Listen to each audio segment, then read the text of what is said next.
Esta es la noche en el continente americano.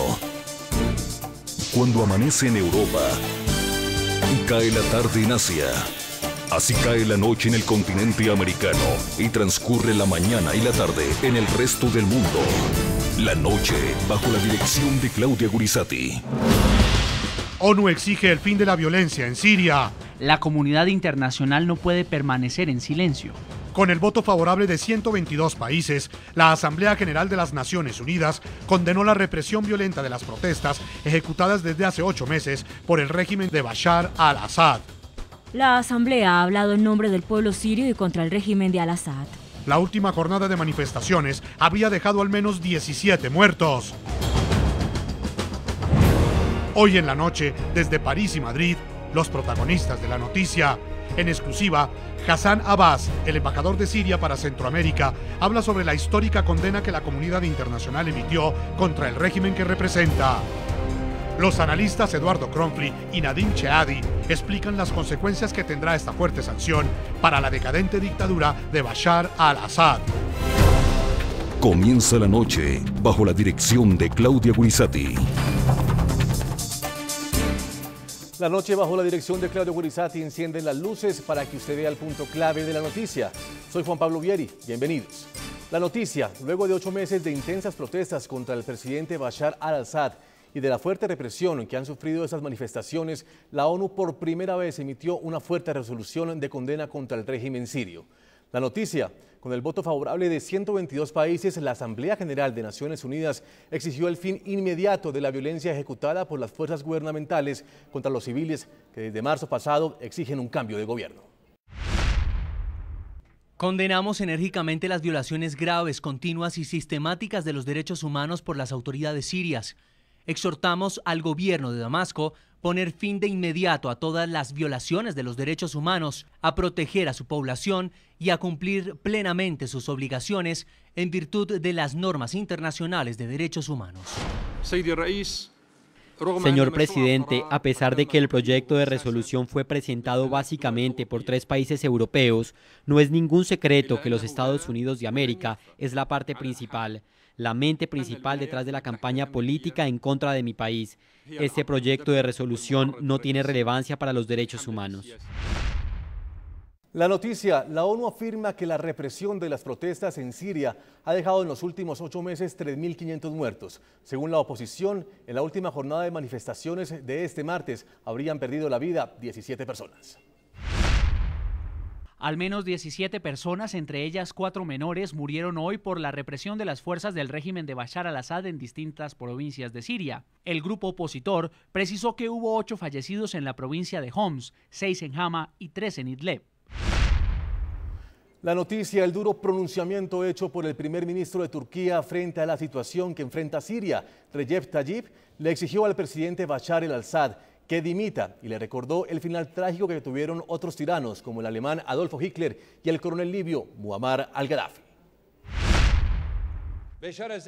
Bashar al-Assad, si quiere ver a alguien que ha luchado contra su propio pueblo hasta la muerte, mire a la Alemania nazi, mire a Hitler, Mussolini, también el caso de Rumania. Si no saca lecciones de estos, mire también al líder libio, que apuntaba sus armas contra su propio pueblo y actuaba con las mismas expresiones que usted. Saludamos a nuestro invitado de nuestro Centro Internacional de Noticias, al señor Hassan Abbas. Señor embajador, y muchas gracias por acompañarnos en la noche de NTN 24. Muchas gracias por darme esta oportunidad. Agradecemos mucho a nuestra comunidad árabe y siria que reside en Venezuela. La verdad no extraño mucho porque el bombardeo fuerte mediático que hemos sufrido desde meses va a conducir lógicamente a un resultado que estamos viendo, especialmente que la ONU en el caso de Libia hemos visto que adoptó algunos informes de prensa sin mandar ninguna comisión de verificar los hechos. Entonces, prácticamente estamos ante organismos internacionales que están presididos y están movidos por las fuerzas más grandes como Estados Unidos, que tiene objetivos claves ahí en la zona para cubrir su retirada fracasada después de la guerra contra la democracia en Irak. Sí, señor embajador, es muy importante tenerlo en nuestros estudios de NTN 24 porque quizás por primera vez vamos a entrevistar a alguien del régimen sirio que conoce del lado oficial la realidad de este país. Le quiero preguntar qué está pasando en su país, qué es lo que del lado oficial está viviendo su país.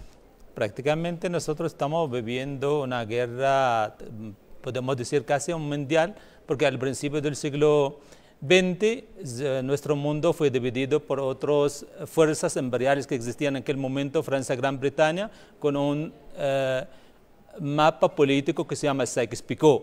En 1916, sin contar con con la representación oficial de esos pueblos, dividieron el mundo árabe a nuestros países con un mapa en París o Londres, sin contar con este respaldo popular. Y hoy un día vimos otra jornada que están dividiendo nuestros países con también en nombre de democracia, protección de derechos humanos. Entonces lo que estamos sufriendo otro mapa geopolítico que quieren imponer en la zona por la fuerza sin contar con los derechos, contar con la aceptación o el consentimiento del pueblo árabe en general. Sí, pero entonces, embajador, ¿por qué no entendemos lo que ha pasado de 8 meses para acá? Fuertes protestas, hoy la Organización de Naciones Unidas habla de por lo menos 3.500 muertos. Y mi pregunta va a ese sentido, de 8 meses para acá, ¿qué es lo que está pasando en su país? ¿Y por qué esas protestas han sido de alguna manera repelidas de manera tan fuerte por parte de las autoridades sirias? Bueno, ellos dicen así, pero la realidad es otra. Porque prácticamente desde que empezaron las protestas hubo llamados, hubo provocación meses antes para lo que llama la Día de la Ira en Siria, o lo que llaman la Primavera Árabe.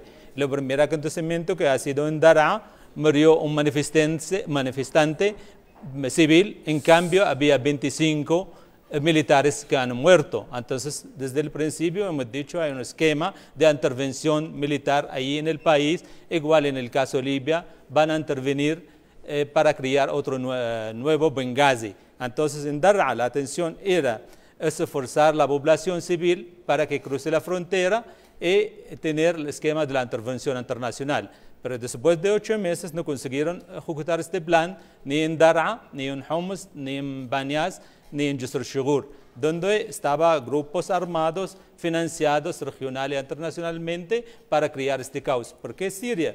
Porque es una pregunta legítima decir, ¿por qué Siria en este momento? Porque Siria recuerda que ella está enfrente a los proyectos de Estados Unidos en la zona, sea en Irak después de la ocupación americana en Irak, o sea también por Israel, donde estamos ahora 140 países del mundo, dicen sí al Estado palestino, y sale Estados Unidos, Israel, pocos estados dicen que no. Entonces prácticamente ahí va el conflicto en nuestro mundo, entre derechos de los pueblos, entre proyectos imperiales que estamos viviendo una nueva era de colonialización, efectivamente como estaba entre guerras o después de la Segunda Guerra Mundial. Sí, pero ustedes no pueden entender que la reacción del pueblo sirio puede ser a un régimen de más de 41 años o 41 años de dinastía de la familia Al-Assad en su país y de pronto que, como usted lo dice, con la primavera árabe se ha despertado el deseo de un cambio de gobierno y entender la forma de la vida diferente, una forma de pronto quizás democrática. ¿Puede pasar eso en Siria? No tenemos, perdona, un régimen de familia. Lo que hay un partido, el partido Assad, cuando vino hace 10 años, vino para resolver un problema porque tenemos un proyecto nacional que lidera el presidente Assad. Y empezó de reformas políticas desde el 2000.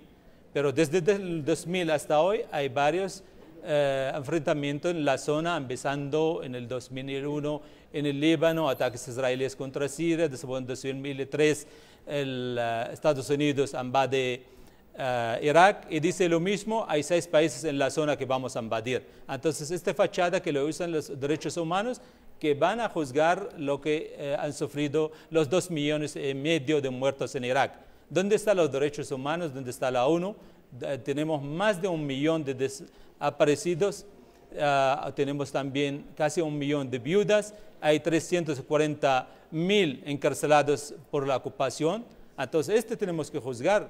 porque los ríos de sangre que cayeron de Irak llegaron casi en Siria, y no hemos visto de esta gente civilizada que vaya ahí para denunciar la ocupación americana allí, o la colaboración que creó una situación crítica allí, donde la gente está sufriendo. Tenemos más de 6 millones de desplazados en Irak, y recibimos desde el 2000 hasta hoy 1,5 millones, hoy casi 1 millón de iraquíes que viven en Siria todavía. No hay esperanza todavía que vuelvan a su país, Irak. Esperemos que vuelva.